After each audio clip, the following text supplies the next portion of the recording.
Hi, I'm Scott from SuperPro. We're being asked a lot now, what's the difference between our ALOY0018 and our ALOY0006? Well, a couple of minor changes. The 06 we found when you tried to fit it to the alloy subframe Audi RS3, we just needed to take a bit of material out of here, so we've actually changed the profile slightly here so it clears the alloy subframe of the Audi. One other slight modification, people were having issues with the 0006 with the extra caster that we built in for non-standard tyres and wheel packages, and also on lowered cars. There was a bit of wheel to guard contact, which is not great.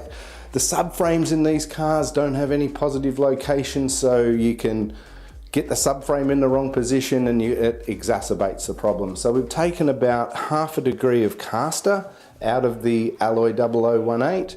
If the subframe is put back in exactly the same position, no tyre to guard contact with non-standard wheels and tyres and on a lowered vehicle. So basically all we've done is refined the shape of the arm so that it's narrower through here to fit the alloy subframe vehicles, taken a little bit of caster out, still has the same SuperPro bushings in the front position, same DuroBall bushing in the back, but we believe it's an all-round much better package, trouble-free, fit it up and have no problems.